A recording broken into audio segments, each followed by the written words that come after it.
আপনারা সবাই জানেন কিছুদিন আগে এসএসসি সমমান পরীক্ষার রেজাল্ট দিয়ে দিল। তো খুব একটা খেয়াল করি নাই রেজাল্ট নিয়ে।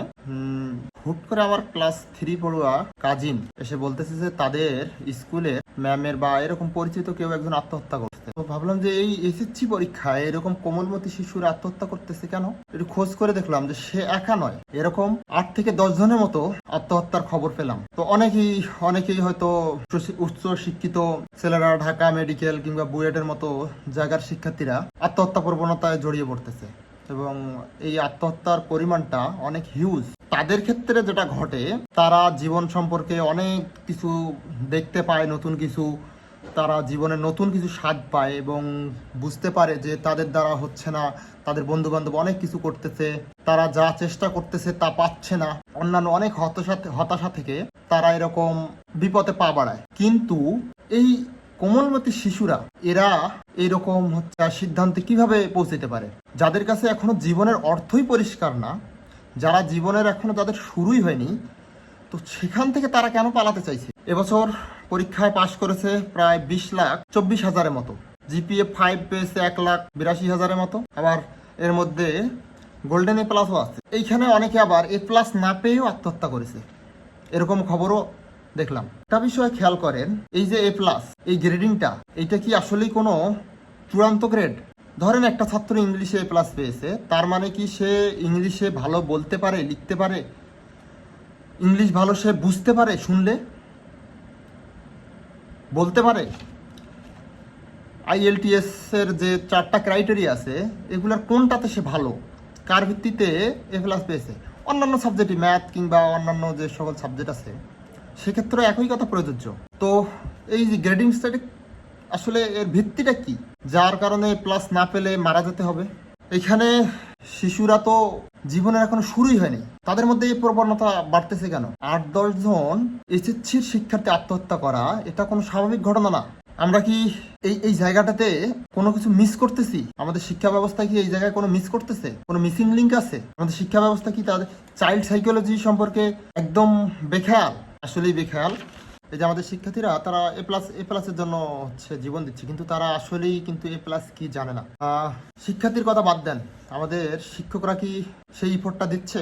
একই শিক্ষকের কাছে স্কুল টাইমে পড়ালেখা করে আবার ওই একই সাবজেক্ট কোচিং করতে হচ্ছে, এটা কোন নৈতিকতার মধ্যে পড়ে? এটা কোন নৈতিকতার মধ্যে পড়ে? আমার মনে হয় না। উন্নত বিশ্বে দেখবেন যারা শিক্ষক, তাদেরকে ফুল টাইম পারিশ্রমিক দেওয়া হয়, তারা অন ডিউটিও শিক্ষক, অফ ডিউটিও শিক্ষক। আর আমাদের দেশে শিক্ষক হচ্ছে পার্ট টাইম শিক্ষক, অন্য সময় অন্য পেশায়, সেটা কোচিংয়ে হোক কিংবা অন্যান্য। তো এই জায়গা থেকে সরে আসতে হবে আমাদের যে শিক্ষা ব্যবস্থা, সেখানে আপনি দেখবেন যে আমাদের শিক্ষা চাইল্ড সাইকোলজি নিয়ে কোনো ধরনের ভ্রুক্ষেপ তাদের নেই। ছাত্রদের কোমলমতি শিশুদের এ প্লাসের পিছনে ছুটানো হচ্ছে, এখান থেকে মেধা বের করে নিয়ে আসার কোনো অবকাশ নেই। আমাদের শিক্ষার্থীরা দেখবেন যে কোনো ইন্টারভিউ প্রতি বছর গদবাদা কিছু কথা বলে, মুখস্থ করা, চিন্তা করতে তারা পারতেছে না, চিন্তা করে কথা বলতে পারতেছে না। শিক্ষার্থীদের কথা বাদ দেন, আমাদের শিক্ষকেরা কতটুকু চিন্তা করতে পারে? আমাদের যে শিক্ষক, তারা কি চাইল্ড সাইকোলজি সম্পর্কে বুঝে? সোশ্যাল ডেভেলপমেন্ট, মেন্টাল হেলথ, এসব সম্পর্কে কোনো ধারণা রাখে? আমার মনে হয় না। এখন শিক্ষকদের যে বেতন দেওয়া হয়, সে বেতন তাদের পার্ট টাইম জবের মতো, তাদেরকে জীবন চালানোর জন্য অন্যদিকে মুখ করতে হয়। নৈতিকতার কথা তো বাদই দিলাম, একই শিক্ষকের কাছে স্কুলে একই সাবজেক্ট পড়ার পর স্কুল কলেজগুলোতে আবার সেই সাবজেক্টই কোচিং করাচ্ছে, এটা কি ধরনের নৈতিকতার মধ্যে পড়ে? আপনারা দেখবেন যে উন্নত বিশ্বে শিক্ষকরা সবচেয়ে বেতনভুক্ত, আমাদের দেশের 3rd ক্লাস একটা জব। আমরা যদি এখানে বেতনের পরিমাণ না বাড়াই, আমাদের দেশের মেধাবী ছাত্ররা শিক্ষক হবে না। শিক্ষা ক্যাডারকে দেশের 1 নম্বর ক্যাডার করা উচিত এবং প্রাইমারি লেভেলে সব শিক্ষককেই শিক্ষা ক্যাডার থেকেই নিয়োগ দেওয়া উচিত, BCS থেকেই। সিভিল সার্ভিসে 1 নম্বর সিভিল সার্ভিস হবে শিক্ষা। BA MA পাশ করলেই কি কেউ শিক্ষক হওয়ার যোগ্যতা রাখে? শিক্ষক হওয়ার জন্য চাইল্ড সাইকোলজি বুঝতে হবে, তাদেরকে গদবাঁধা শিক্ষার বাইরে শিশুকে নিয়ে কাজ করার অভিজ্ঞতা থাকতে হবে, প্রপার ট্রেনিং রাখতে হবে, তারপরই না একজন শিক্ষক প্রপার শিক্ষক হইতে পারবে। শিক্ষকের একটা সম্মানী এমন হওয়া উচিত যেন তাকে অন্য পেশায় বা অন্যভাবে সম্মানী অর্জন করতে না হয়, তাকে জীবিকার জন্য অন্যদিকে ভাবতে না হয়। তা না হলে আমাদের মেধাবীর শিক্ষকতা আসবে না। আমি ঢাকা গেলে দু একজন ভাইয়ের সাথে সবসময় সঙ্গ দেওয়ার চেষ্টা করি, যে তাদের কাছ থেকে কিছু জানার চেষ্টা করি, নিজেকে একটু সমৃদ্ধ করার।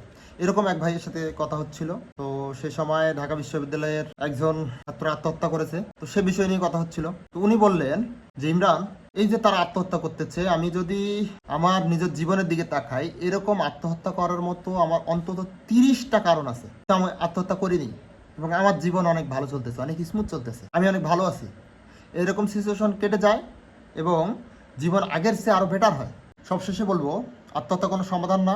এই জীবন খুবই বিচিত্র, প্রতি মুহূর্তেই রং বদলায়, প্রতি মুহূর্তেই অপরচুনিটি ধরা দেয়। কখন কার ভাগ্যে কি আসে বলা মুশকিল। আমরা কেউই জানি না সৃষ্টিকর্তা কার জন্য কি রেখেছে। তো জীবন যেমনই হোক, সমস্যা থাকবে এবং সমাধানও থাকবে, তবে আত্মহত্যা কোনো সমাধান নয়।